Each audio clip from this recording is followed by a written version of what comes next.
Fightfans.com. What's up? It's your man, Pretty Boy Floyd, the one and only. Hello to fightfans.com. Fightfan.com. James Lights Out, Tony. How you doing?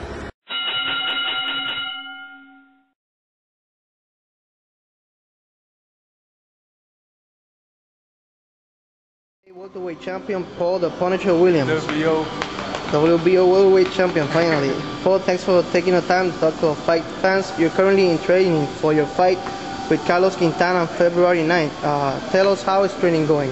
The training going good. I mean, everything's lovely.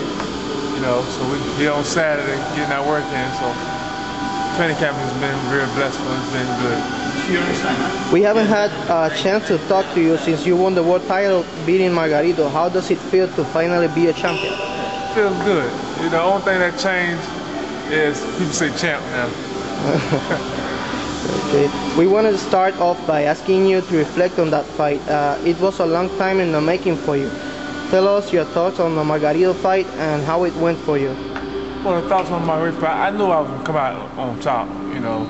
That's my confidence level, but being into it, Margarito, started off early, getting out points in the head.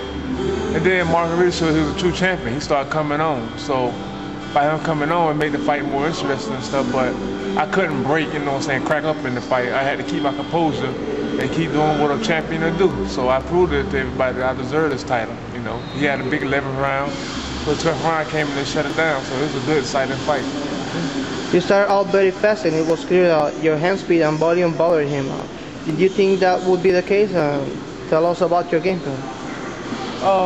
My game plan, I don't have no game plan. My thing is when I get in the ring, I let the fight dictate to me. I dictate the pace and how the opponent approach me. That's how I go at him. When he started to come on a bit, do you think it was his experience? How do you think you did late in the fight to hold him up? Of course, it was experience, his will. It showed that he was a true champion. So all that started coming into play.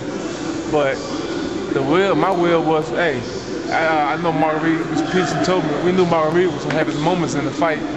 We can't let him have too many moments, so I had to keep my composure and just keep doing what I've been doing. You know, just keep punching with him, you know, just keep turning.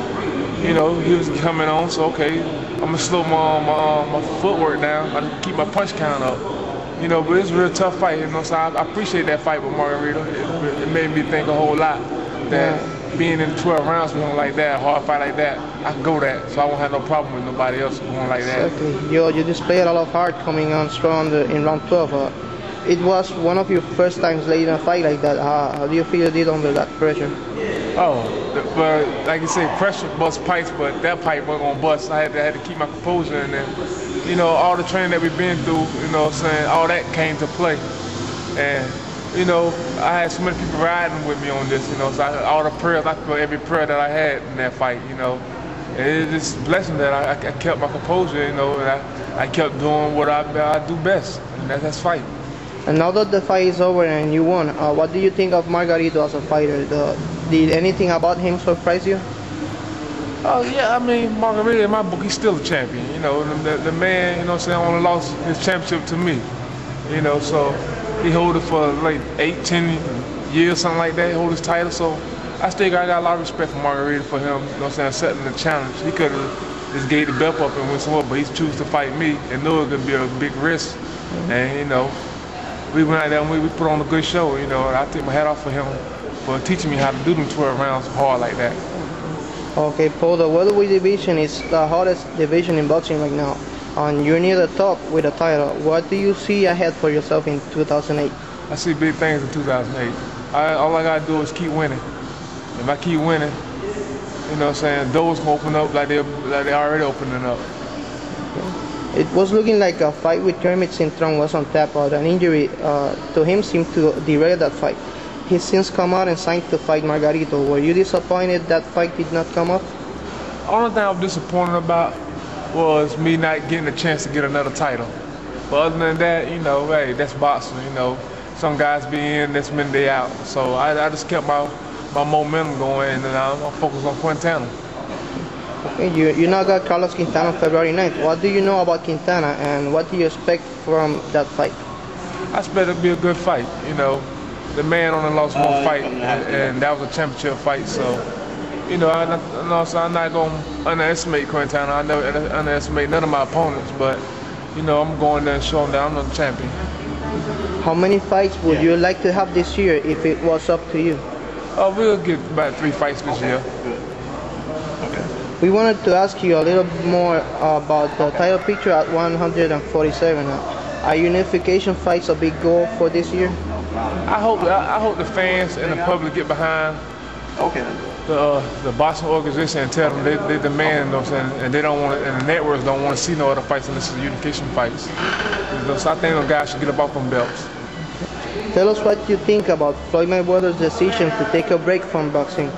With many considering him the top welterweight, is it frustrating to see him go inactive? Not to me. To me, I care less whether he took off and stuff, you know. He did what he do, you know what I'm saying, to become a champion and all that. So he taking time off, hey, that's his problem. I don't got no worries. Miguel Cotto looks set to face Alfonso Gomez this spring. What do you think of that matchup, and is Cotto someone on your radar for later this year? Hopefully it'll be a good fight, you know. Gomez, up-and-coming fighter. Cotto, he's champion, so. But I like to get any of them guys the winner. It don't make me none. I want to fight them. Who do you like in the Cintron Margarito rematch, and is the winner of that fight someone who would interest you? I'm going to go with Margarito because I've been in the ring with Margarito. And besides, he already got a win over Cintron, so Cintron got a lot to prove. And of course, I love, if Margarito win, I'd love to get back in there with him and do it again. Is there anything else you'd like to say to all the fight fans in closing? Thanks for doing this. To my fans, they know I'm going to go out there and do my best, and I'm going to go out there and punish somebody on the night. Thanks, man. Thanks for taking the time, champion. Thank you.